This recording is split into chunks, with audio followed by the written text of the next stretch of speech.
What's up, Chief Kingdom, and all you crazy football fans out there? You're here on another episode of Chiefs Focus Live. We got Tommy, we got Quentin, we got my old ass. So what the hell is going on with you guys?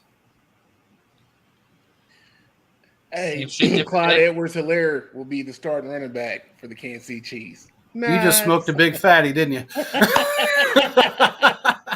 Man, it's legal in Missouri now, baby. Let's go.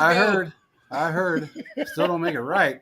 That comment was wrong. Wrong. Yeah. He's going to be that, if he stays with this team. Hey, what's up, Chiefs Live? How's it going, bro? You are early this time. Holy crap, what happened? You get done a little earlier? I don't know what's going on, man. Dude, I took a power nap today. Power nap underrated. Is about 25 minutes. Yeah. Power naps will do you good. No, I think Clyde, from everything I've heard, if he is on this roster by the time the season rolls around, he's going to be that Rojo, if anything. To the backup. Yeah. Yeah, so, I mean, he can fight all he wants, but, man, look, I'm sorry, but you got three guys in front of you that are better than you, and that's including McKinnon. So McKinnon's the best blocking running back in football, without fail. I think what's underestimated right now, and I think I've underestimated, and maybe I'm wrong, but it seems like the Chiefs, man, the depth chart is looking really nice going into the season. So, yes. and with the prospects to get even better, depending on what these rookies and undrafted free agents do. But you look at the line, man, they're 2 deep and 3 deep in some places already. So absolutely, it's looking nice. Yeah. Well, I'll tell you something. So we can get into this really quick. Oh, Quentin, do your Alex Smith quote for me really quick. Yeah. You dog. So this came off, this is from SiriusXM NFL Radio, and the conversation was talking about developing young coaches under defense, or developing young quarterbacks under defensive coaches. It's kind of long, so I'm just going to read it, and then we can talk about it. I'm only going to read half of it because the other half, he just specifically calls out Robert Saleh, and that doesn't, portray with the conversation that I want to have. Wait a minute, Alex Smith called him out? Yeah. Wow. Wow. Okay, fine. I can just read the whole quote now. Yeah. Add context to it. Because that's just not something that Alex normally does. I mean, It wasn't like malicious, him calling out Robert Saleh, but I mean, he did. So, okay. Yeah. There is a different mentality from my career when you play for an offensive head coach that wants to light up the scoreboard and outscore the opponent, especially as a young quarterback versus a defensive head coach.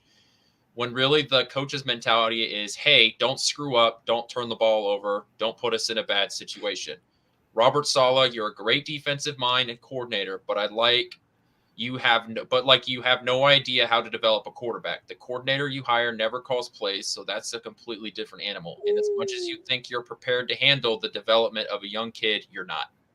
Let's go, Alex.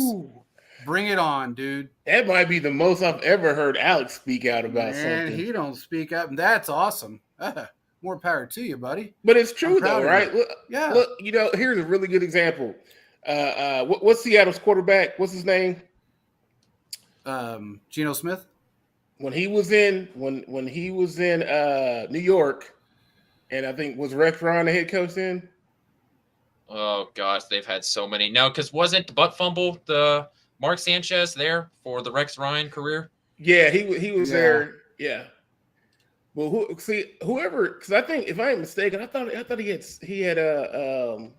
the guy to Seattle too, Geno. I thought he was there too, but I think Geno Smith was defensive minded, and then he goes over to an offensive minded coach in Seattle, right? Because everybody talks about the defense, but the 78-year-old head coach is pretty offensive minded at times. If you ever watch his USC days, and then you have to play to your strengths, and his strengths were the defense when he got to Seattle. But I mean, he's an offensive minded guy. And look at Geno. Geno was considered a bust all the way up until this year, and now he's performing.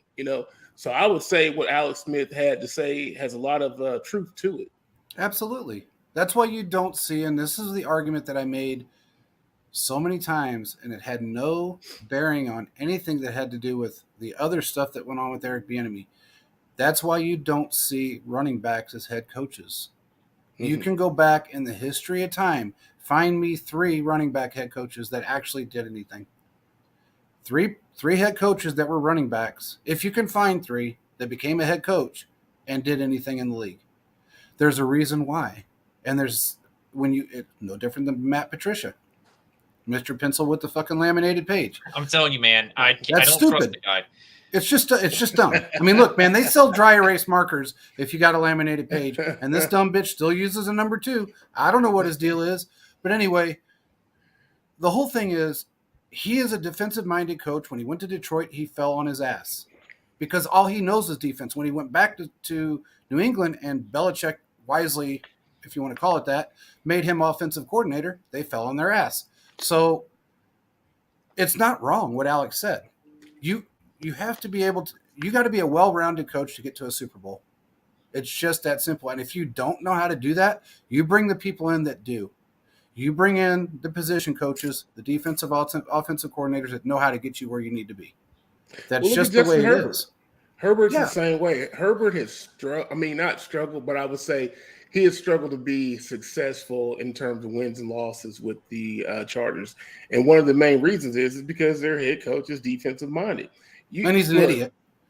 Well, yeah, that too, to a certain extent. I do believe that. And I think it's more that he's a first-time head coach. So you do get some leeway there because you've never been a head coach. You're going to make some idiot, dumb decisions. That's how you learn. You just hope you make more good decisions than bad so you can keep your job, actually learn from them, and then begin to become a better decision maker as you run the helm of a team.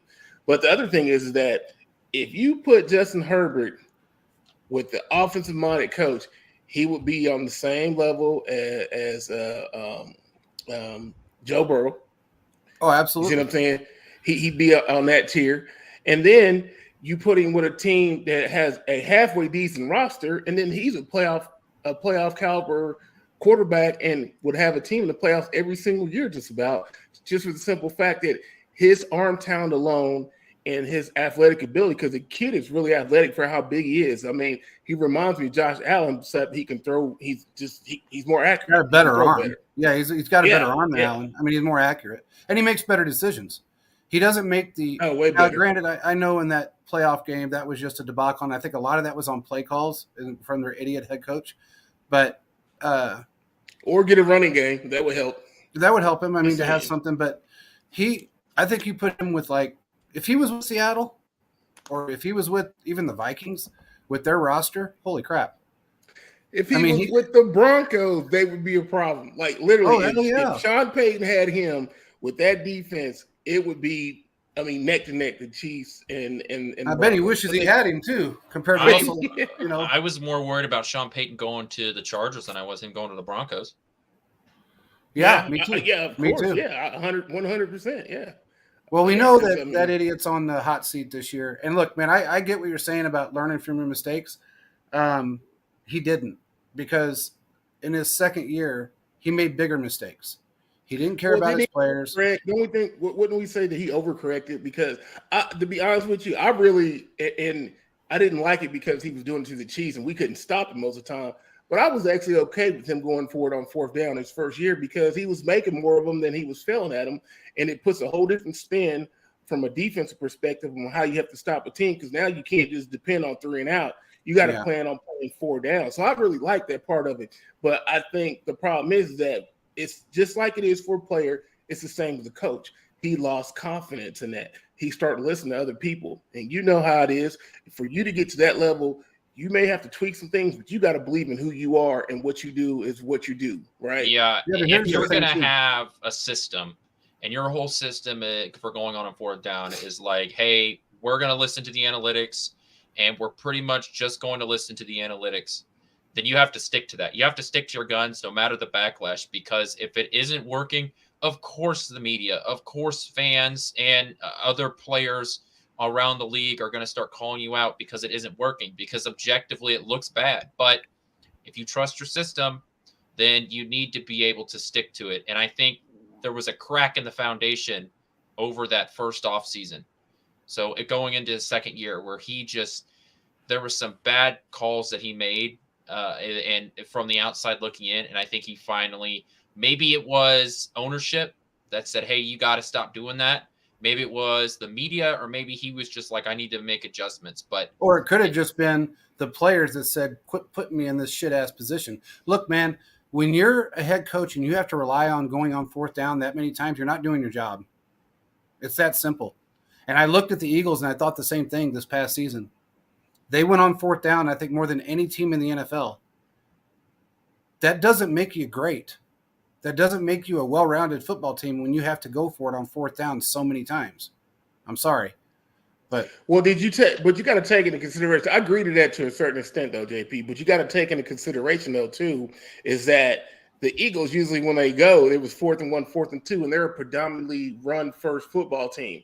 Which, if you think about it, I almost consider them like an option team where option teams like this. If you can get me 3.5 yards, it's a first down. If you get me 3 yards, it means it's going to be 4th and 1.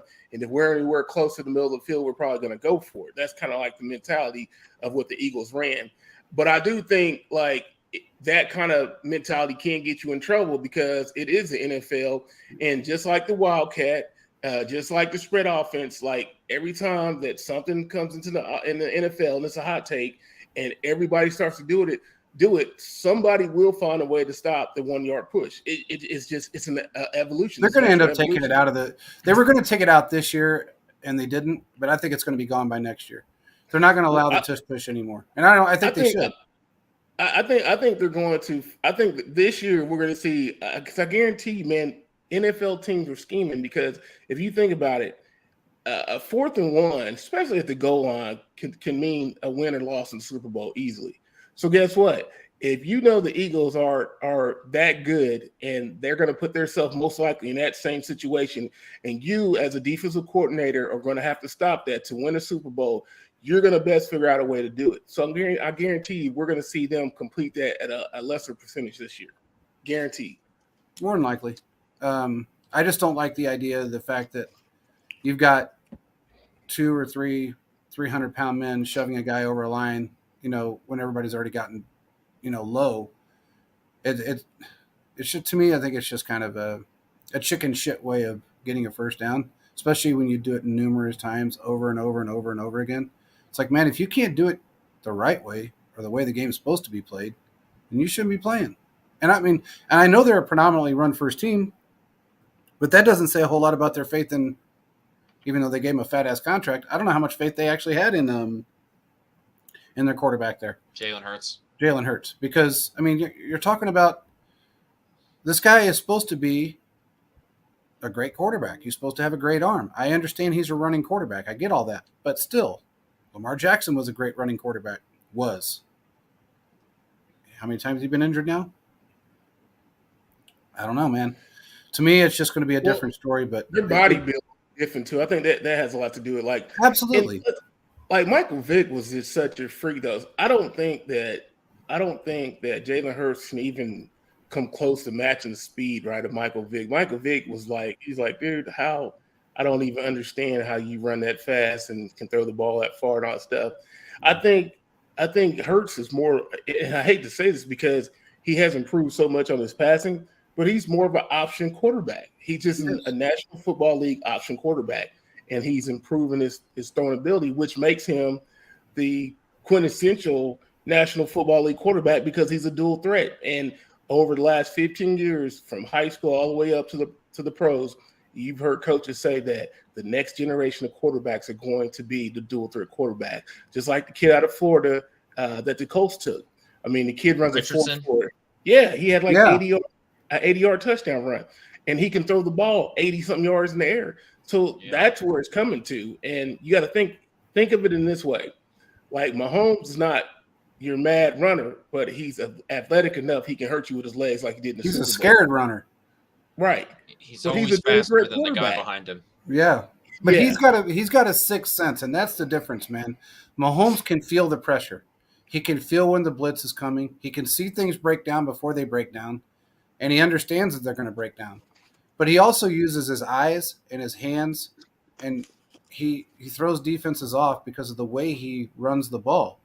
They don't know whether he's going to pass, whether he's going to shuffle pass, whether he's going to just take off and run with it, if he's going to lateral. They don't know what he's going to do.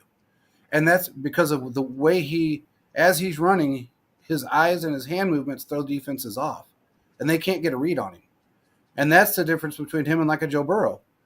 Joe Burrow can't read blitzes. He's not very good at it. He doesn't feel the pressure.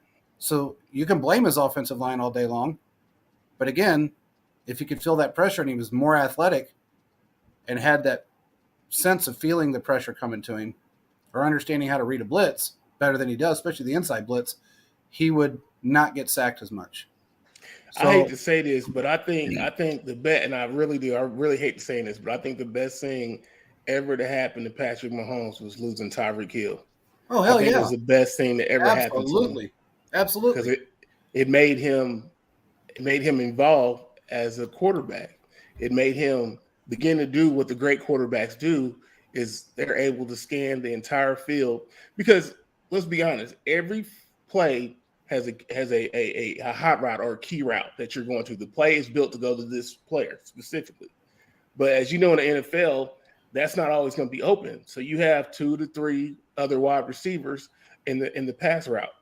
So if you look at Mahomes' first couple years, where he would search and scan the field, but he knew where a lot of times he was just buying time because he knew where he wanted to go. He really didn't care about every other player in the pattern. He had one guy he wanted to go to, right? No matter who it is, if it's Hill or if it's Kelsey or whatnot. Okay, so now you fast forward, 4 years forward, and you look at last year and you see how from the very beginning, because he didn't have Tyreek Hill, yes, he focused in on Kelsey, but they can take Kelsey away with double teaming, bracket coverage. But then he started to scan, and you saw him throwing passes to other places on the field that you typically don't see Patrick Mahomes doing.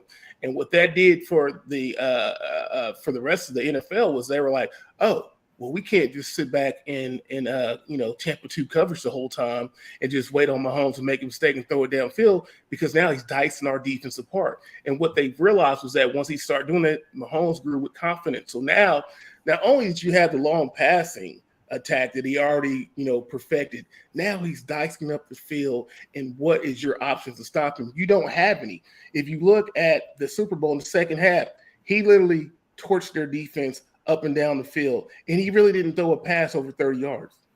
Yeah, and he turned into the kind of passer that's patient. I think that was a problem, and he talked about this, how he would throw a couple passes and it'd be 5 yards, 7 yards, incomplete pass, and then it was like, man, where's that chunk yard play? And he would throw it downfield despite the fact that Hill or whoever's covered, and it would be an incomplete pass. And now you're behind the sticks. And, we know Kansas City can pick up that, 3rd and 10, the best team in the league to do it. But, you don't want to put yourself in that situation. It's a way for Kansas City to adjust. And heading into this year, there were a ton of questions about whether Kansas City would be able to adjust to this.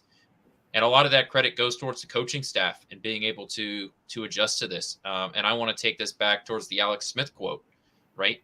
Where if you're a defensive-minded head coach, I don't know.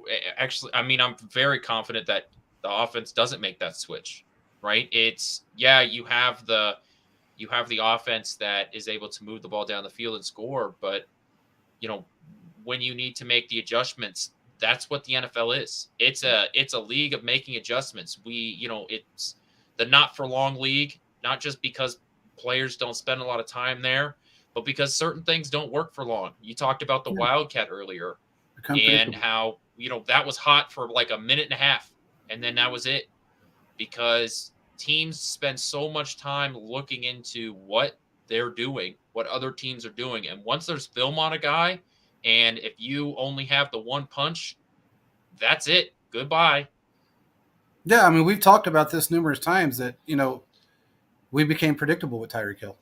And I noticed in the 21 season, Mahomes started doing the Duncan dive, dicing shit up. When he did go deep to Tyreek, it was usually Tyreek dropping the pass, missing the pass, or causing an interception, because it would come right out of his hands, bounce off his face, bounce off his chest, end up in somebody else's hands. He was okay with that decision to move on from him, and I understand why. But he has evolved. And the one thing that Mahomes does that I can say I don't think anybody else can do, regardless if he has the best offensive line or an average offensive line, he's 3 steps ahead on what he wants to do. He can read his 5 progressions twice because he gives himself so much time. So if he's got 5 reads, he's going to read all 5 of them, and sometimes he'll do it twice because he does buy himself a lot of time. That's not normal for a player. People can say that everybody else can do it. People can say this, that, and there's not another quarterback that does it like him. Aaron Rodgers doesn't do it like him. Aaron Rodgers can't buy that much time. He never has. I mean, he used to be pretty good at it, but he's never to the caliber of Mahomes. When it comes to, it's that backyard football mentality that he has, and the fact that he understands, hey, man, if I've got to throw it across my body and across the field 40 yards, that's what I'm going to have to do. And he waits, and people know it. The one thing I was told is that he gives eye movements and hand gestures when he's running out of the pocket to certain players to tell him which direction to go. And that's where he puts the ball. So that's why a lot of times when you see these errant passes that he throws or these off-kiltered fucking insane plays, that's why they're caught. Because these players not only know where he wants to go, but he also he basically guides them where he wants to go with his eyes and his hands. I've heard he's even done it with his foot. Like as he's running, he'll point his foot in a certain direction, and Kelsey knows it better than anybody, and he will take that run and go that direction because that's where he wants to go. So it's a little different for him than it is everybody else, and we can't. It sucks because it's hard when you're talking about Mahomes and then trying to compare every other quarterback in the league. Are there great quarterbacks in this league? Yeah. But none of them are going to compare to him until they actually do what he does. And that's just how it is.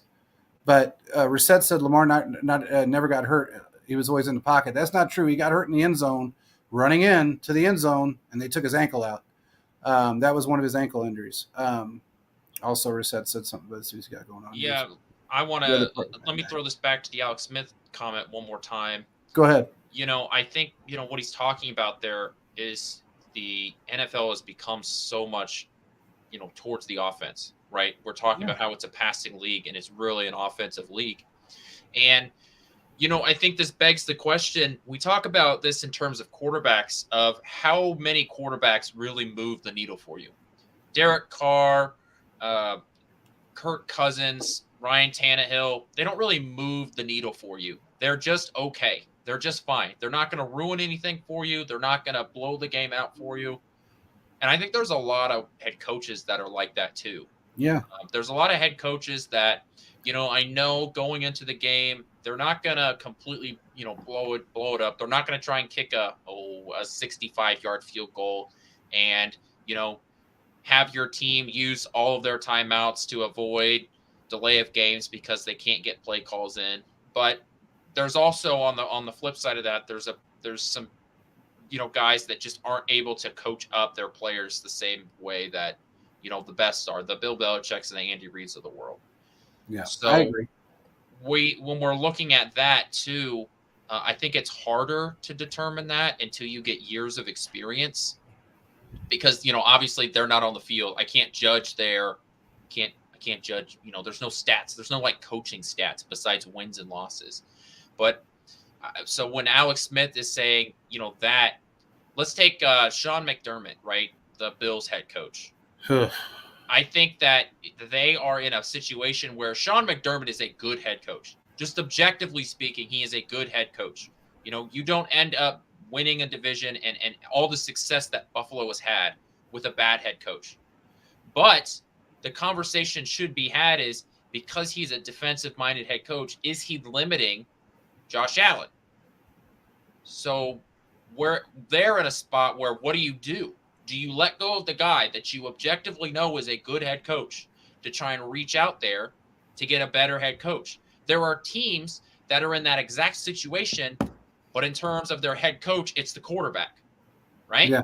So what do you do there? And I think that is part of the point that Alex Smith is trying to get to, because Buffalo just so happened to have an offensive coordinator that was able to develop Josh Allen. Correct. And a great quarterbacks coach, by the way.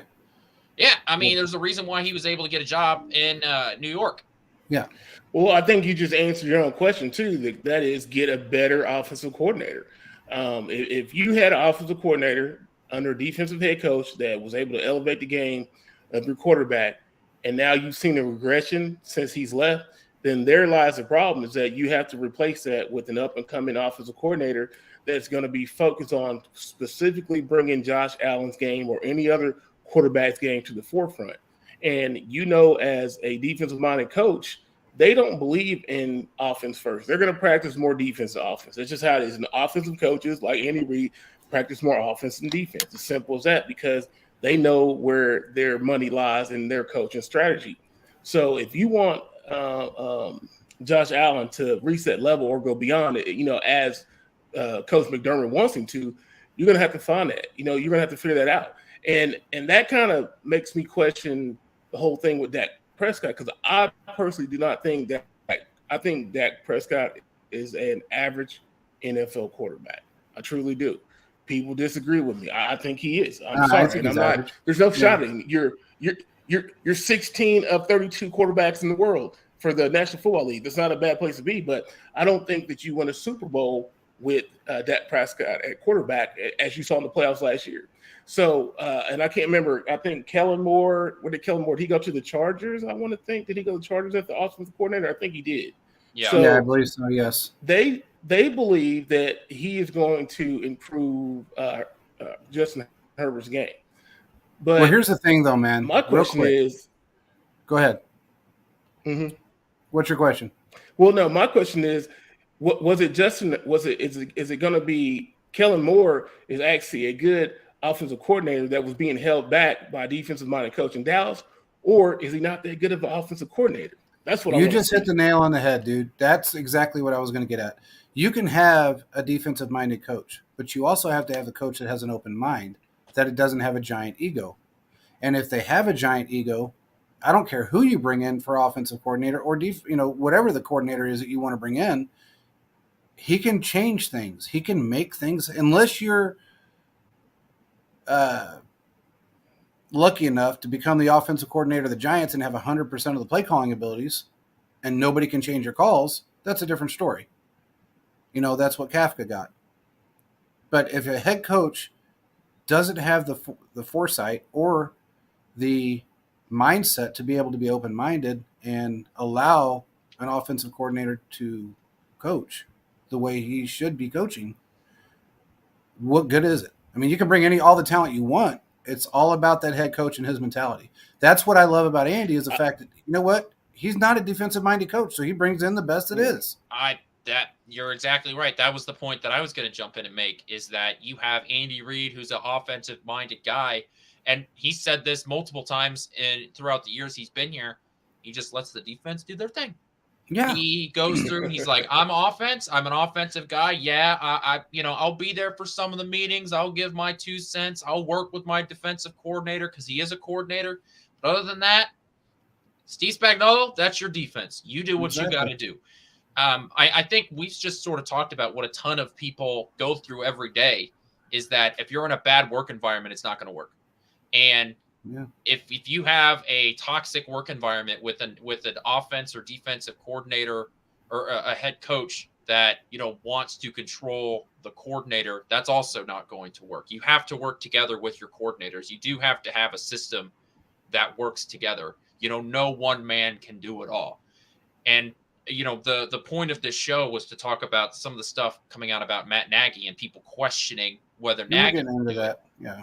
Well, it doesn't really matter all that much necessarily, because you have Andy Reid too. So we know Andy Reid is so involved in the offense. Plus, I don't know how you could question Matt Nagy when we've seen him be successful as an offensive coordinator before. Well, that's the thing, Quentin. And that's what I think. So today, myself and Adam Rank went back and forth a little bit on Twitter. He's actually a really nice guy. And it was over. Somebody made a tweet saying, I can't wait to see the plays that Matt Nagy draws up. because it's almost a guaranteed win for the for the Super Bowl in 2023. Well, he asked if it was a parody account because he thought it was kind of a joke. Matt Nagy draws up a crazy amount of plays. When you put Andy and him together, they work together very well to draw up plays. That's a huge step forward because Andy had to come up with every one of those plays for the last 5 years. Andy's had to come up with every one of those plays. Now he has somebody, and in fact, it worked out for him this past season because everybody that assumed Matt Nagy was just the quarterback's coach, you're wrong. He was not just the quarterback's coach. He was drawing up plays. He was helping Mahomes. He was watching everything that was going on in the progression of the game and saying, hey, this guy is actually not covering, whoever it may be. This guy is, falling off his coverage by 3 yards. And he's not following, his route, his scheme. And Mahomes would take advantage of it. And he would actually draw the plays up on a freaking yellow tablet on the sidelines. So for anybody that doesn't think Matt Nagy can draw up plays, you're wrong. He's very good at it. And he was good at it before when he was here, and he's good at it now. The difference is that he has a quarterback that is able to produce and take a play. He's got a photogenic memory anyway. Mahomes does. So he can look at it once and remember that play. He can look at it in the middle of the game and remember that play. I mean, the corn dog left and right is really a good damn example of that. Yeah, I believe it was before, maybe it was right after the Super Bowl, but I feel like it was before the interview. Andy Reid said in an interview that when he was asked about how he comes up with these plays, he literally has a giant whiteboard in his office where guys, whether it's players, coaches, anybody can come up and draw a play. And all they have to do is explain how the play works, and they'll run it in practice. Yep. Now, Andy Reid gets 51% of the vote on whether or not they run it in practice, but, there truly is a melting pot of coming up with plays. So I really think that to just say that he's not capable of doing it, and I've also seen some of the stuff on Twitter, which we know is totally 100% representation of the world. But, a lot of it came out. Yeah, a lot of that came out when Bieniemy left, and they were like, we knew that Nagy was getting promoted, and it was the worst kept secret in the NFL was that, Nagy was going to get the promotion. But, we're going to see. He's been in this position before with Kansas City. He ran the offense up in Chicago. I mean, the Bears made the playoffs with Mitch Trubisky twice, and their offense, so. And that's actually damn good. That look right there. That's a hell of a resume. I'm sorry, but you put that shit on your resume, that thing just turned to gold. There's a misconception about Matt Nagy because again, people have to stop holding first-time head coaches to a higher standard. Like you got to understand something. When you get a promotion like that, you've never been in that position before. So more first-time head coaches fail than they succeed. So everybody thinks about Matt Nagy after he went to the Bears. They don't really pay attention to what he did before he left. And that's where people get it misconstrued because he was a really good offensive coordinator, a really good offensive mind before he left. And that's why he got the job over there because they wanted a piece of what Kansas City was doing. But the thing is, like you just said, he did do a good job getting them to the playoffs twice with Mitch freaking Trubisky, who was probably the worst quarterback or the bottom least 5 quarterbacks in the NFL. He's terrible. And the only reason they lost one of those playoff games was on the double doink. Yeah, that's right. Yeah, that's absolutely true. And by the way, a lot of people don't know this, but Matt Nagy tried to do a trade with Kansas City. Kansas City tried to do a trade with Matt Nagy. Let me just put it that way. I believe it was his last season with Chicago, or maybe last season with Chicago. Right at the beginning of the season, they tried to do a trade. The Chiefs were going to take Allen Robinson. They were going to give up LDT, D-Rob, and a pick for Allen Robinson. Matt Nagy could not pull it off because they lost trust in him because of how Mitch Trubisky fell apart in that last season he was with the Chicago. So that trade never happened because of that reason, or it would have happened. Matt Nagy liked D-Rob, and he thought he could develop because D-Rob did really well prior to Nagy leaving, he was actually a pretty decent player. He just decided that he wanted to be Tyreek. But regardless, that was something that was going to happen and didn't because they didn't trust him enough to allow him to make the moves that he should have been able to make as a head coach. That should have never happened. But Chicago they have a little bit of a stigma like that. So honestly, it's been that way for a while. But regardless, Nagy's going to be able to do a very good job. We're going to have somebody on the show. I'm not going to say who it is. Guy from NFL Network. You're going to come on the show and talk about this.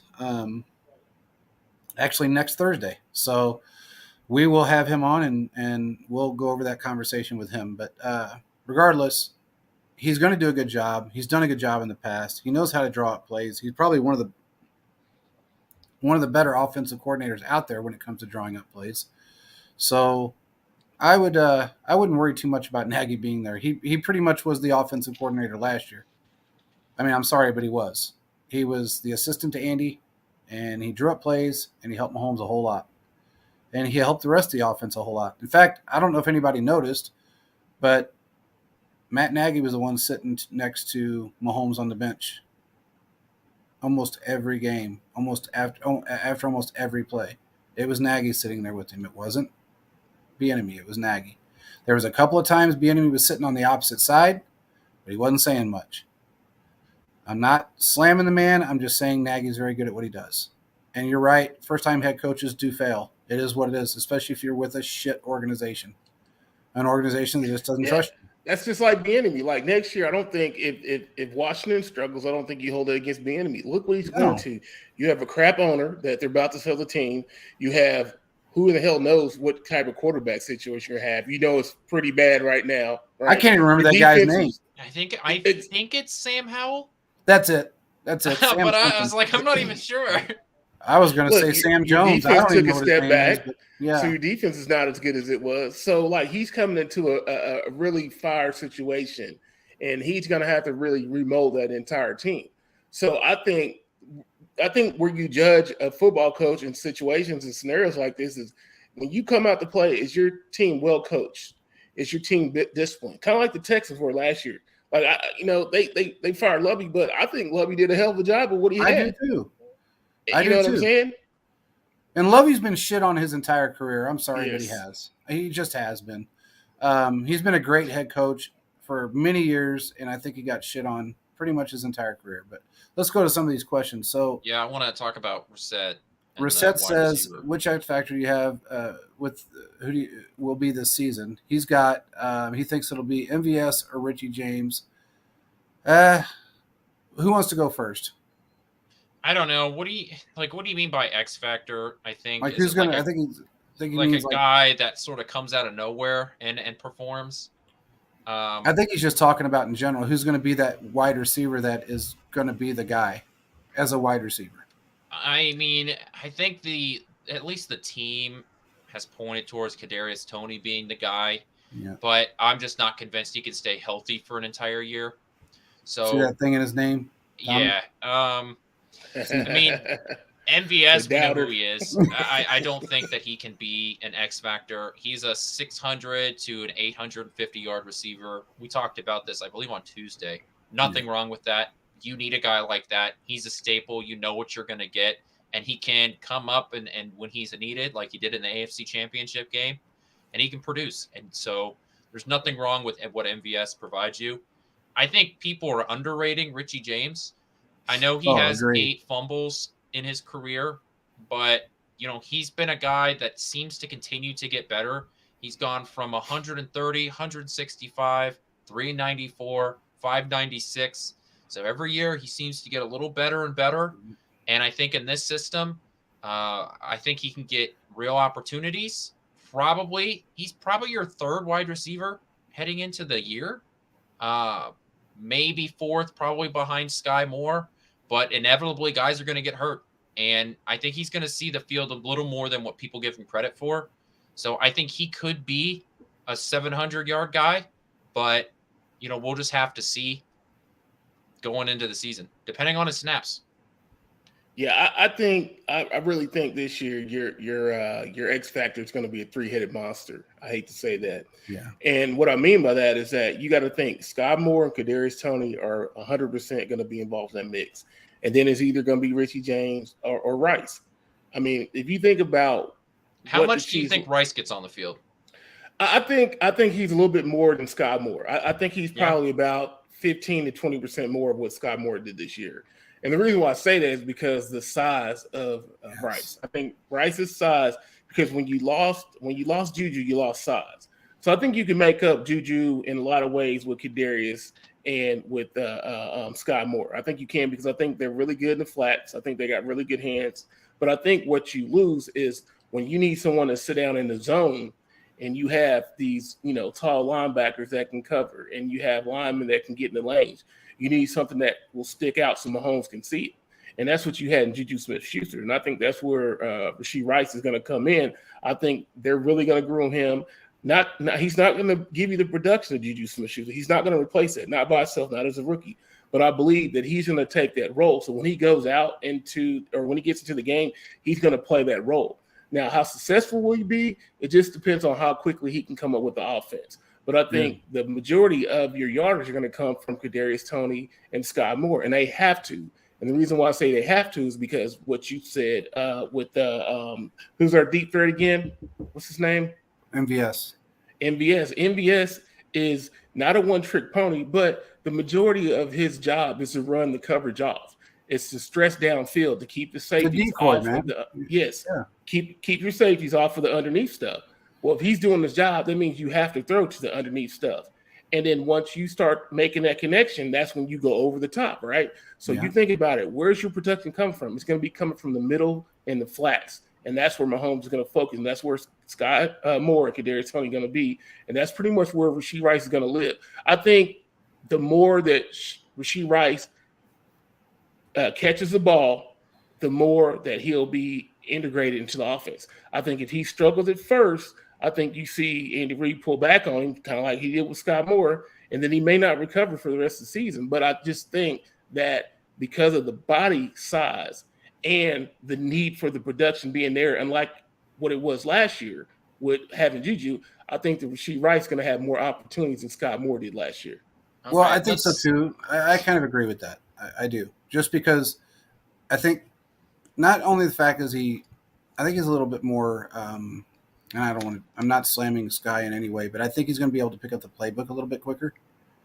I think they're going to have specific plays, especially going into a season that you got a second-year wide receiver, two second-year wide receivers. One of them you got slated as your top guy, in Kadarius Toney.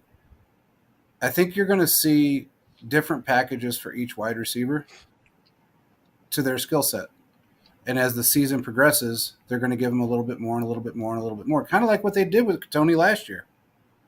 They came up with specific plays that were not Andy Reid-esque, that everybody else really knew, just so he could get acclimated. And once he did, they started putting him a little bit more and a little bit more. Now, Sky Moore, I will give him credit. The mistakes that he made as far as returning the ball, Andy put him back out there, and he did really well. I mean, he did. It wasn't like he dropped a bunch of passes or he caused a bunch of interceptions. He didn't do any of that. He did a pretty damn good job of making sure he was in position. I just feel like Rice is – I feel like he's a little bit more advanced, mentally advanced. I think he's more mentally advanced to be able to step into this offense and play. Well, Scott Moore was being stressed a lot more than I think what Rashee Rice is going to have to come into. So they needed, I think the emphasis going into that season was they were going to force Scott Moore into the lineup and getting some production. I think that's what they felt they had to do because, again, Juju Smith-Schuster coming off injury. You lose Tyreek Hill. Yeah. Yes. And I think it was more pressure to have Sky in. And then you couple that with the pressure of putting him back to return punts. So I think, this is my personal opinion, I think if Scott Moore is not back there returning punts and he's focused on receiving the whole time and not having to battle his confidence due to the punt returner, I think he has a more productive rookie season. Now, granted, there was a need to have someone back there returning punts because you didn't have anybody else do it, and you really didn't want McCole Hardman doing it because he's injury prone. So I think that's where it'll be different because when Rashee Rice comes in, he's not going to be asked to go do any punt returns. He's not going to be asked to do anything but learn these routes, catch the football, and shut up. Pretty much is what you're being told to do as a rookie. I agree with you. Okay, let's just piss off some Chiefs fans here. What's up, Philip? Just wanted to say what's up, Philip. I didn't get a chance to. What up, Phil? Yeah, let's piss off some Chiefs fans here. All right. Just really drive into my name that I've been given.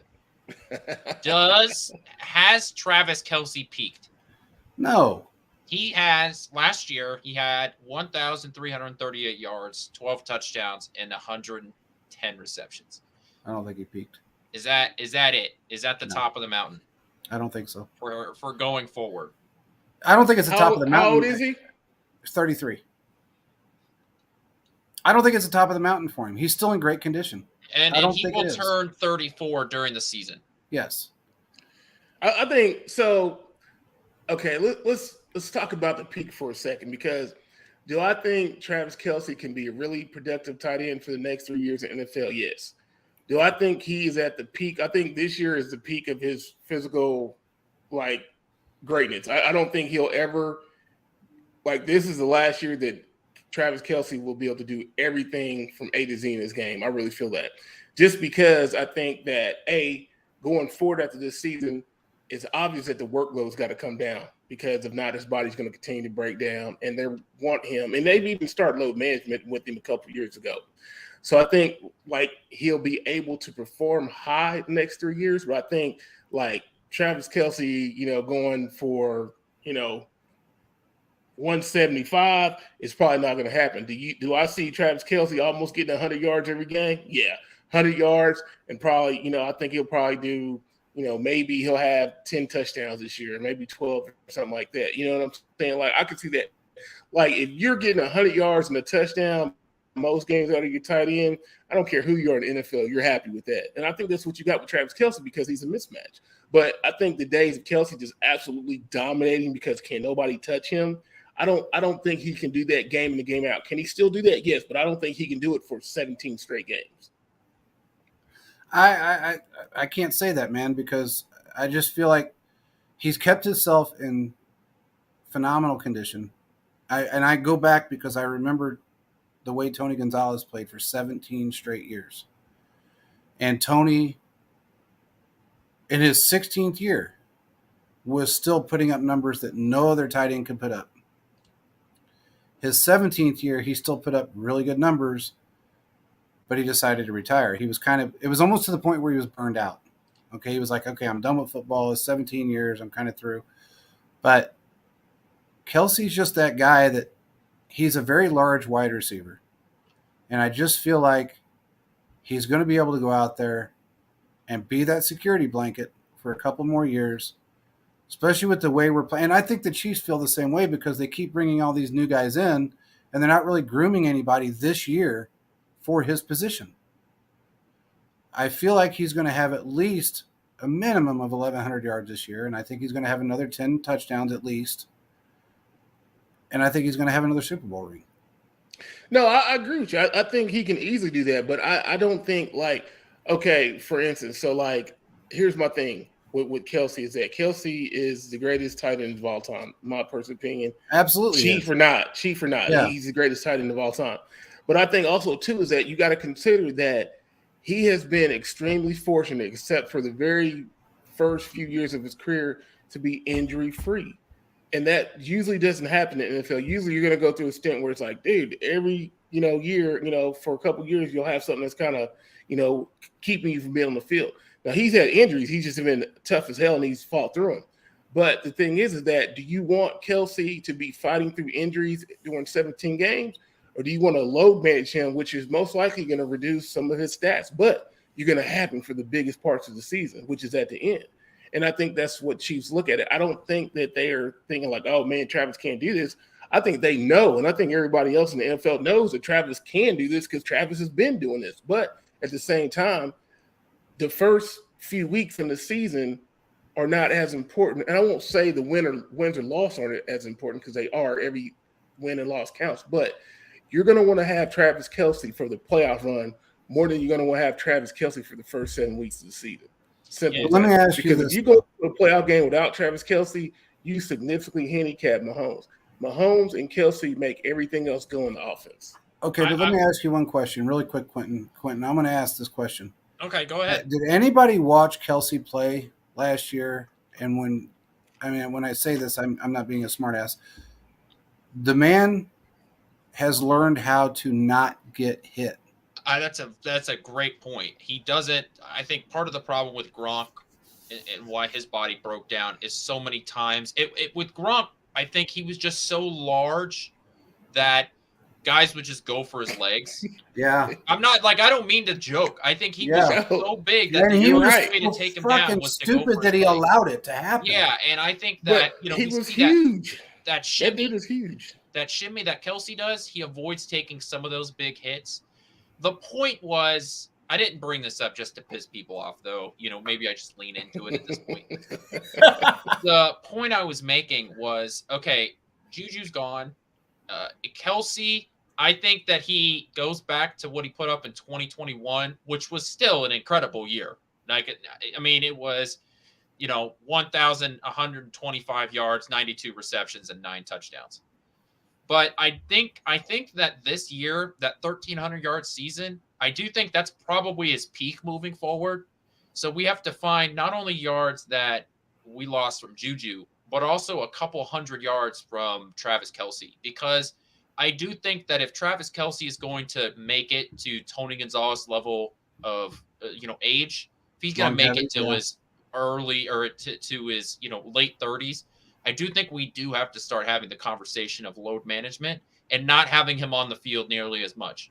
And what that means is I still think the production is there because you see the way that Travis Kelce glides on the field. He's like a hockey player on the ring. He just glides on the field. So I don't think that, when I say he peaked, I don't mean he's about to drop off to 700 yards. It's not what I'm saying. I think my point is simply that we have to find some of these yards later. And Chris brings up a good point where he's asking, do we carry 7 wide receivers because we have no fullback? I think we have to consider it because fullback. Okay, so you're carrying 3 wide receivers, 1 on your practice squad. 3 running backs, 1 on your practice squad. The tight end, they didn't invest in that position. So you're carrying 3 there. And because Blake Bell's not going to make it. Yeah, I don't think so. So then where are you putting a ton of that into? Well, Kansas City signed a lot of very similar wide receivers. And there's a couple of guys on there that, like Nico Romingo, is on the one of the undrafted free agents. So I do think that some of these numbers, here in a few months when they're at training camp, we're going to focus on the wide receiver position because I think that's going to get more numbers probably than we're used to seeing. And that'll be an interesting conversation to have. I think the way they carry their wide receivers may say something about how they're going to run their offense this year.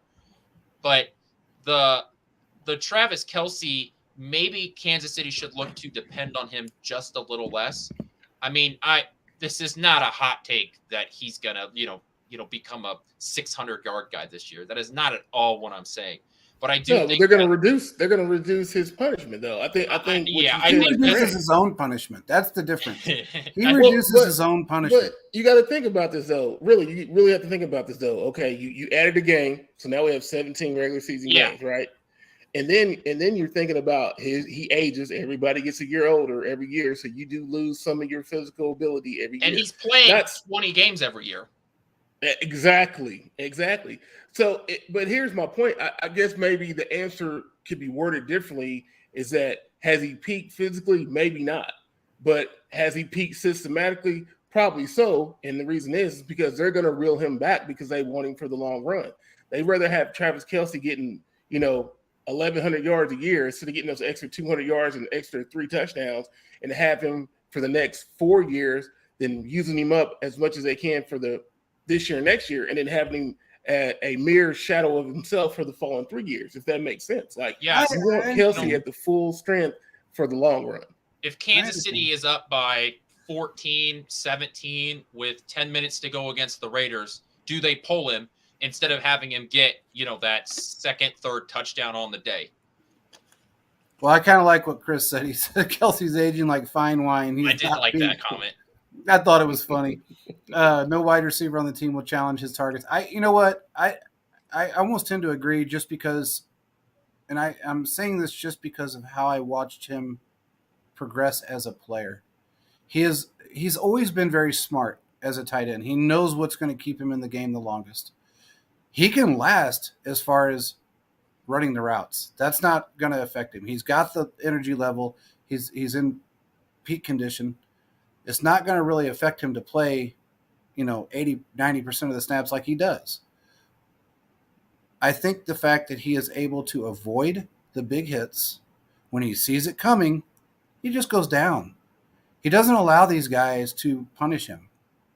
He's never been I'm not going to say he's not a good blocker because he's a great blocker. He's just not a stupid blocker. He's not George Kittle. He's not Gronk. He goes out, he chip blocks because all you need to do is give that extra half a second to a wide receiver or a running back to let them get around the defender. And that's the smart play. If you go out and you put your fucking head straight first into a brick wall, that's when you have problems like Gronk. And you can't spell the word cat. So Kelsey's learned year upon year upon year. Last year I watched it numerous times and I thought, wow, he is really he's extremely intelligent, especially when it's the over-the-middle shit. He catches it. He gets his extra yards, which he's the best tight end ever at Yak. But he knows when to get down. And he can sense it. He can feel it. And he just goes down. He doesn't allow those guys to punish him.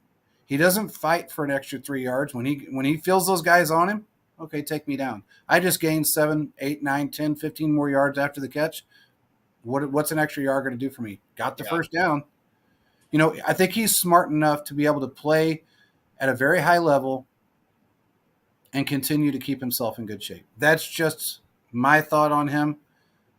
And everybody that I've even talked to that knows him, my cousin knows him really well from Cleveland. He said, man, he's fucking intelligent. He's just so smart. And he plays the game. He's one of those guys that you always hear, they work smart, not hard. He's a quarterback. Yeah, he used to be a quarterback. That's so important. Yeah, I mean, he's the guy that works smart, not hard. You can work your ass off your entire life and have nothing, or because you worked hard, or you can work smart, still put in the effort, and have everything. And I think that's just how he is. He's just an intelligent guy. Next comment was, Philip said, great point, JP. Kelsey has finally came into his own by learning every season how to become an even better player, and he has. I think he's year after year he's become more intelligent, which I didn't know if you could be any more intelligent than him as a tight end.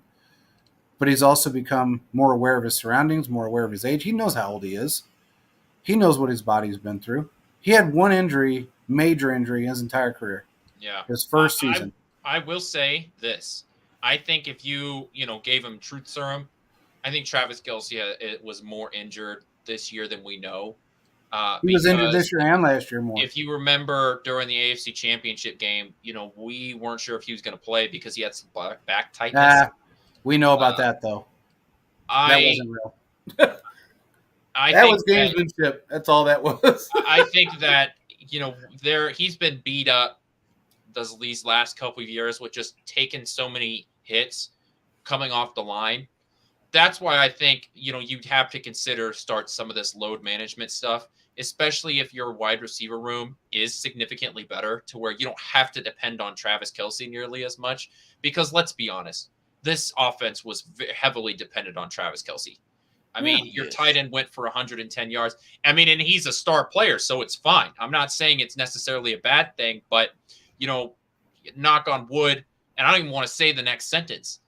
So, if Kansas City all of a sudden has to depend on another offensive player, then, you want to make sure that it's there. And I think that's part of what we're seeing with Kansas City shifting, because you don't want to have to depend on a 33 heading into his 34-year-old season because if something happens. So, load management, which the NBA has made me hate the term load management because it gets so freaking far.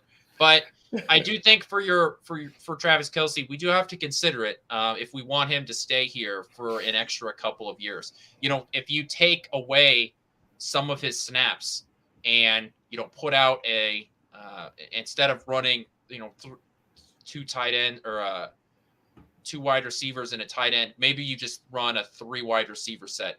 Maybe we see more of that this year, because Kansas City seems to want to move forward with some different wide receivers. And that's why we're seeing so many guys come in here after Juju Smith-Schuster left. It could be. I mean, I don't know. I just feel like as long as Kelce's on the field, he's gonna produce. And and he said it himself, I will stay here and play as many games as they'll allow me to play, and for as long as they'll allow me to play. He doesn't want to leave. Yeah, and I want him to be here, as long as he's, healthy and happy. I don't want this segment to be pulled away as I'm like some sort of Travis Kelce hater. The doubter, you mean? You don't I just think that, I do think that we have to consider, we have to be realistic with ourselves that he's turning 34 years old, and we've seen players just all of a sudden, they go from the greatest in franchise history to a puddle in 1 year. They thought the same thing about Zeke Elliott. Yeah, but Zeke Elliott is a dumbass that got himself beat up, and he's a running back. But they all said the same thing when they traded Tony Gonzalez after 12 years of being here. Now, I know he didn't want to be here at that time, and I understand why. I knew about that whole situation. But they all said that he was going to decline after that year. Yeah, right. He was leading the league in receptions for fucking 5 straight years. 4 of the 5 years he was left in the league. So, I mean, we can say this all day long, but Gonzalez, after his 12th season, was playing like it was his second season. Yeah, I mean, Tony Gonzalez, was still, from 2009 up to 2013 when he was with the Falcons. He was still putting up 800 plus yards. He put up 650, 875, 930, 859. So he was still an extremely productive tight end. And those are numbers that tight ends didn't do other than Antonio Gates. That was a different era then. We were just starting to come into the era of, more and more dominant tight ends. So this is it's definitely possible. We've seen guys be dominant up until the very end of their career. And I think Travis Kelce is going down that road. I just don't want to see this offense. And I don't know if this conversation is happening at One Arrowhead Drive, where it's like, okay, let's make sure that we are able to responsibly take care of our superstar.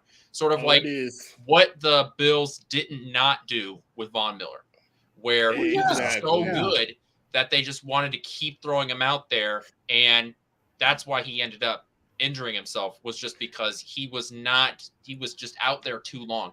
Does Kansas City do that same thing with Travis Kelce? I think they're already doing it. I think if you is that do we continue to do it? Do they continue to go down that road? And I think 100%. So that's why I think when I say his yards have peaked, it's simply because he's not going to be out there as much. I don't know if it's going to be. I'll say this, and I do agree with what you're saying. I don't think it's. I got you over to my side. I don't think it's going to be this year. I just don't think it's going to be this year. Okay. See, don't you think the dynamics are going to shift a little bit with the offense too? Because I think they're going to shift, but I also think that he is. Look, man, when you've got a bunch of rookies out there and second-year players that may not be able to get open, Kelce always gets open. No matter what, he gets open. It's fucking a freak of nature that he's able to. It's fucking insane that he's able to do what he does as a tight end. Wide receivers can't do it. Wide receivers can't do it. Guard Kelce in the red zone. Them motherfuckers will triple cover him, and somehow he gets a ball and gets 15 yards. But look. Here's my point, real quick, JP. That's why I think the dynamics, not a lot, but I think the dynamics of the offense are going to change, and I think that's why they gave the kid out of Tulsa more money than they gave Pacheco last year, because I think that until the rookies get up to speed, I think we're going to be we're always going to be passing happy team. That's just who we are. But I think percentage-wise, in the first quarter of the season, we're going to run the ball a lot more than we did the previous year in the first quarter, because I think Andy Reid understands that he's going to have less experience at the wide receiver core, and he's going to have to give them some time to get acclimated to the system. How do you do that? You run the football. How do you do that? you have more than one running back that you can hand the ball to go get me a first down, go get me 6 yards on first down. And I think you have that. And I think that's going to like fall into the plan because Andy Reid is a master schemer. He's going to scheme the league and they're going to be like, oh, Kansas City's run the ball more. And then once those receivers get up to speed, he is going to torch the league this year. I think Patrick Mahomes is going to have more passing yards this year than last year because I think we're going to be so much more run heavy the first 4 games of the year and we're going to fool the league. Yeah. And you might be right. You might be 100% right. I think you can also make the argument, and we can save this topic for next week so I can dive into it a little more. I was just thinking about this, that you can make an argument that this version of the Chiefs offensive line is better than last season's offensive line. Oh, but I think so. We could talk about that next week because, we're running. Yeah, Wiley's gone. That right there is a fucking I'm sorry, but look, man, that's like when the day Cam Irving left, I was ready to run down the street naked. But think about this. So now you solidified the right tackle position with one of the better. He's a top 10 right tackle. Yeah, I think he's top 5, top 6. Yeah, he's okay. So at the very least, he's in the upper half of right tackle in the league. And then you bring in a veteran, again, struggled last year, but prior to that was a top 15. I think it was like 18, right, something like that. With top 15 tackle in the league. So the only thing that I'm concerned about, but I'm really not, is that the knock on those guys they're not great run blockers. But here's the deal. I think it all has to do with the core, and I wrote this in an article, it's the core of the offensive line. You have the best core of offensive linemen in the entire National Football League. You're going to run the ball. It doesn't matter if your tackles are great blockers or not, because the push you're going to get up the middle is going to make everyone else block better. And that's why I think we're going to run the ball more in the beginning. And what Philip said is exactly right. And this is something that I 100% agree with. That's why when they told me they were bringing McKinnon back weeks ago, and we talked about it on the show, I said he's coming back because I knew he was. He is the best blocking running back in football. There's nobody better than him. I'm sorry, but there's not. You got a lot guys that are a hell of a lot bigger that can't take on the people he takes on. And if you have any breakdown in that offensive line, you always got McKinnon right there. Yeah. Plus, look at what he's done on the field as a wide receiver in the passing game. He had 9 or 10 touchdowns last year in the passing game. That's fucking insane. That's insane. Yeah, he was never utilized correctly his entire career. Didn't he set an NFL record for running back receiving touchdowns? I think it was consecutive weeks with a receiving touchdown.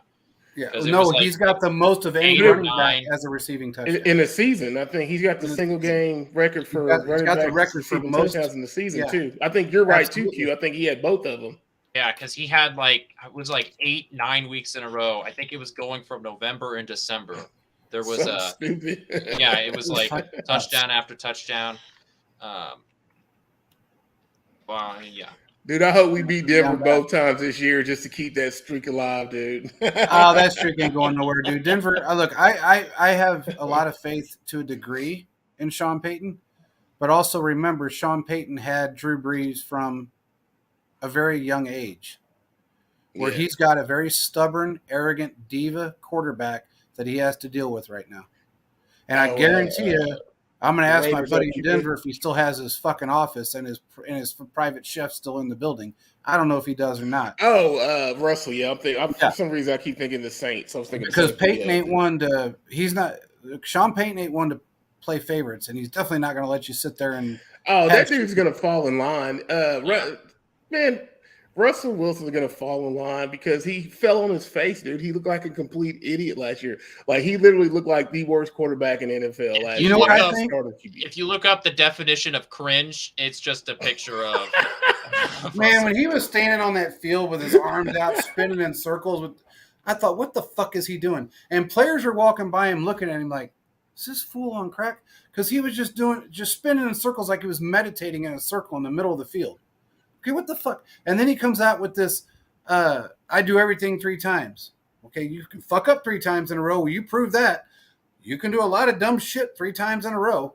I don't know what any of that shit was. And the Mr. Unlimited thing, all that crap, he ruined himself. But I'll tell you this, I think he proved what he was his entire career. He just had a better system at the time that catered to his ass. And it helped him along the road. He had Dude, the that's what best happened to him running when he back went to in Wisconsin. football. Yes. He had the best running back in football. He had in beast mode at the A time. generational defense. Generational Yeah. defense. I mean, a great offensive line when he went to the Super Bowl. What was Everything fell Wisconsin into line when he for went to him. Wisconsin? The exact Yeah, same thing. exactly. Wisconsin had the best offensive line in college football. They always have a solid defense, and they can run the ball. And you know who that kind of reminds you of? of? Think about something. Who else had a generational offensive line and a great defense and a really good quarterback and a system that just made you look fucking great? And then he got drafted in the first round, and then he became made of glass and then fell off, and then now he's going to be like riding the third Ronald Jones bench, or he's going to be on the practice squad. Who does that remind you of? Maybe a little bit of Clyde. Not sure, but I could be. Look, man, I lost my respect for Clyde when he decided to go to Fashion Week instead of being at the fucking parade. That did it for me. Yeah, right, but see, man, yeah, we shouldn't have drafted in the first round. No running back that size has ever been. I mean, plus Barry Sanders. That's about it. You can't name another running back in the league that you can draft in the first round and say, hey, we should have drafted that guy, 5'8", 190 pounds in the first round. Just doesn't happen. Okay, so the update on the McKinnon thing. So post-merger, he's tied with Marshall Faulk for the most receiving touchdowns at 9 by a running back. So Marshall. So he's still up there. There's a couple of guys that had more than him, but one was in 1931 and one was in 1959. So post-merger, he's tied with Marshall Faulk and a couple of other guys with 9 to have in a single season. But I do know he has in a row because I think he had eight of those came back to back to back to back. Yeah, but he did something else. Was it because of the playoffs that they added that extra one in there? Because he had a touchdown in the playoffs as well. And those records don't include playoffs. They're just the seasonal records just include regular season. They split them up as another. Here you go. Prince will be. I'm a big Prince fan. I do think he's going to be a guy that he's very Pacheco-ish. I think it wouldn't surprise me if he ends up being RB2 and McKinnon is purely a third down back. But I also, even if Prince just makes it on the practice squad for the season, he's a great guy to have on there just in case. Because don't be Niles Davis. Yeah, Prince said he's an upgrade over CEH. I'm not surprised other media outlets are jumping on the Deneric bandwagon. Well, look, most of those guys jump on the bandwagon not because they know anything about him, but because the Chiefs are high on him. That's the difference between a lot of outlets and other outlets that knew about him and studied the guy like you did, Philip. You knew he was really good. So there's a huge difference between that. When Andy comes out and he says, yeah, we're really high on this kid, or, whoever, Matt Nagy or whoever comes out and says that, then of course they're going to jump on it. Oh, by the way, let's bring this up really quick and knock this bullshit out. Okay, so I don't know who exactly it was, one of the talking heads decided to say, I tell you what started it all, was he's been doing a little bit of analytics, and he was on, I believe, ESPN, if I'm not mistaken. And he talked about, they asked his opinion. He's been on there a couple days in a row. And the question was posed to him, how do you knock off the Lions week 1? Or how do the Lions knock off the Chiefs week 1? And this was the first time he has ever said a good thing about the Chiefs. And he said, when you go into Arrowhead, you got to be prepared for everything, anything and everything. That's a rough environment. You got a great football team. You got a great quarterback that is very, very elusive. And he went on and on and on.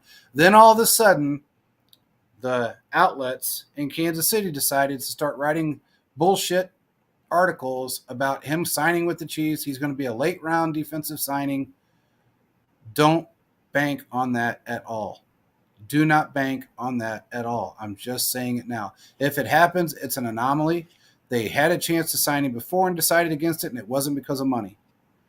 They've got Danny Shelton slated as basically number 2 on the depth chart behind Chris Jones. He's taken that position unless something happens. They have enough players in the middle right now to be able to cover that, and they don't need to pay Sue. It's that simple, and they don't like dirty players, and he's a dirty player. So I'm just telling He's old, you, man. He's old. and he's That's old. another And thing. he doesn't have the same push as he used to. No. No. So don't get all excited about Sue coming in here, because I'm just telling you, there's about a 5% chance that happens. And there's other defensive players that Kansas City will look to first. Absolutely. Just plan on seeing Frank Clark back. Probably going to see Shark. You're probably going to see what's up, Diz? Yeah, no thanks to Sue. You're right. And you might see why can't I think of his name right now? Damn it. What's the slash? Yannick Ngakoue is a better pickup. Yannick is a better pickup. But then you may see what his name's slipping my mind. Q. What's his name? He was with us last year. Batted down a ball in every game he played in. Carlos Dunlap. You might see Carlos Dunlap back, but I can almost guarantee you're going to see Frank Clark back. There's a couple of other guys that are going to be options for Kansas City. I'm going to say it, and I'll keep saying it again. Before training camp starts, Kansas City signing a veteran pass rusher. That's just the way that this works. That you have guys, these veteran guys, that they want to skip out on some of the mandatory stuff. But if they're not on a roster, they don't have to go to any of them. But these guys don't need to go to any of these. They don't need to go to any of this mandatory stuff because they've been in the league long enough. They know what's up. Yeah. And, as a rotational pass rush, if you're getting signed for, $6 million and all they say is go after the quarterback, there's only so much that you can really learn. So there's no reason for you to go through the mandatory mini camp and all of that stuff. So Kansas City signing a guy. There's about half a dozen guys I could see ending up here in Kansas City. But it'll be like I like what this just said. I gave him the Taco Bell ding for that because he's right. He won't get signed till after the camp, and I think he will be signed. But I think Frank is one of those guys that you probably hear about right before camp, and I think he comes back. Look, Frank be having the epic lines, man. I love Frank. What he say? The same what they wanted. Yeah, I think he's coming back, man. Hey, man, look, we've said this before, and I'll say it again. People bitched and complained about his contract. Why? You weren't paying him, number one. That's the first thing that really is first and foremost. You weren't paying him, so it doesn't really matter.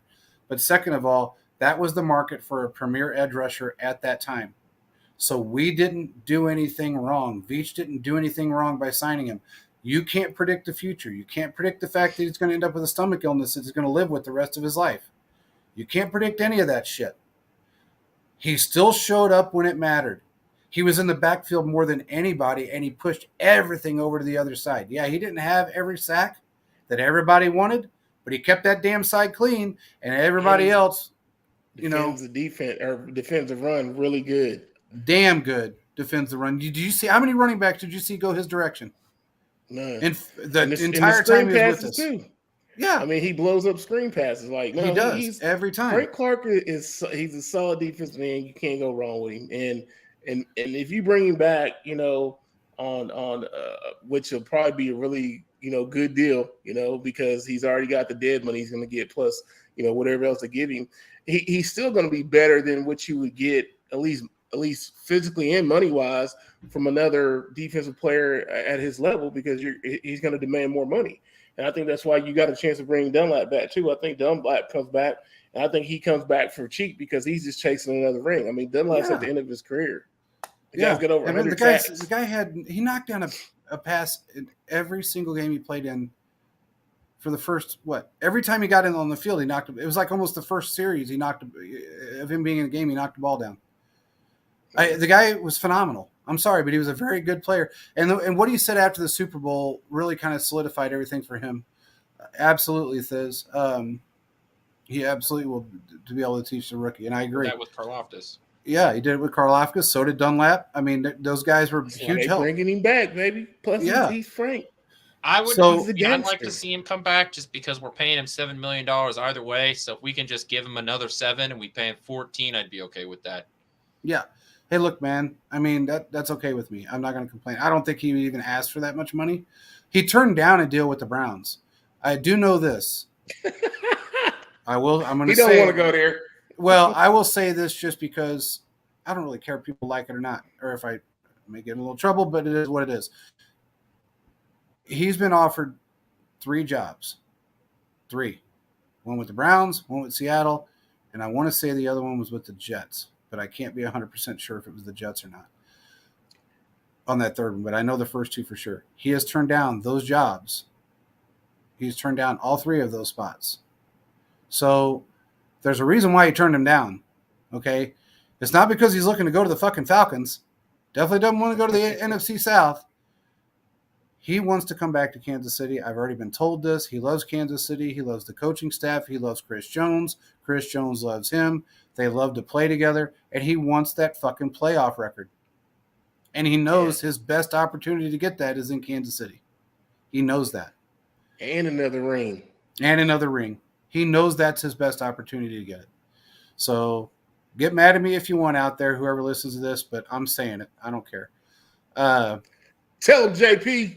It just is what it is. I mean, I usually keep my mouth shut about certain things, but this is what I've been told, and then usually it's pretty damn accurate. So, all right, Alex Smith. Yep. So, hey, man, I like what Alex Smith did. Hey, really quick, I want to bring this up because we're sponsored by Manscaped. I don't know if anybody knows that. We've talked about this numerous times. They're actually our thumbnail on our show. If you guys haven't gone to manscaped.com, you need to. They have every single thing to groom yourself as a man. Head to toe. Doesn't matter what you're looking at, whether it's your nuts, your legs, your chest, if you got a hairy back, whatever the case is, they got it. Shampoo, conditioner, body wash, razors, beard kits. No matter what it is, they have it. They even got ball deodorant. Pretty amazing shit. They also have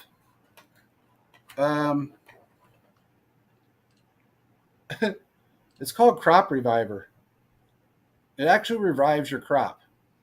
So everything, I can't stress how cool everything they have is. They even have like the nose trimmer, if anybody can see that nose trimmer. It works. It actually is the only round one that I've ever seen that actually works. And plus, they have the absolute most comfortable boxers I've ever worn.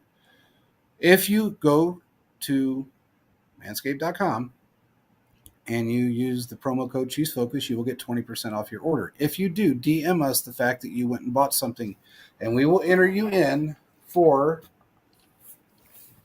the 4.0 kit, which comes with everything you need to crop your nuts. Your balls will thank you. I'm sure your wife will thank you because your balls, aren't stubbly. And you'll enjoy what you get. Again, it's for every part of your body. It's not just for nuts. I know everybody assumes Manscaped. I don't want to talk about it. I know Brad never wants to talk about it. It's like it embarrasses him for some reason. I don't know what it is. If you got nuts, you might as well talk about them. And make sure they're happy. You got to have happy balls. So just go out there, try whatever you want to try. They got razors. They got everything. Give it a shot. DM us the receipt. We'll put you in for the drawing. We're going to end that at the end of June. Make sure you give it a shot. Quentin's got a kit. I got a kit. Quentin trimmed up his beard. I don't know if you can tell, but he did do it. I did. It does look. It looks pretty damn clean. He fluffed it out a little bit, thinned it out. Feels pretty good. Yeah, it's an amazing thing. I honestly, I will tell you, people, I never even dreamed of having this kit. I never even thought about going to the company, to be honest with you. I was like everybody else. Oh, God, what the hell am I going to do with all that bullshit? Well, I used it, and I will continue to use it. You're hooked, baby. I am hooked.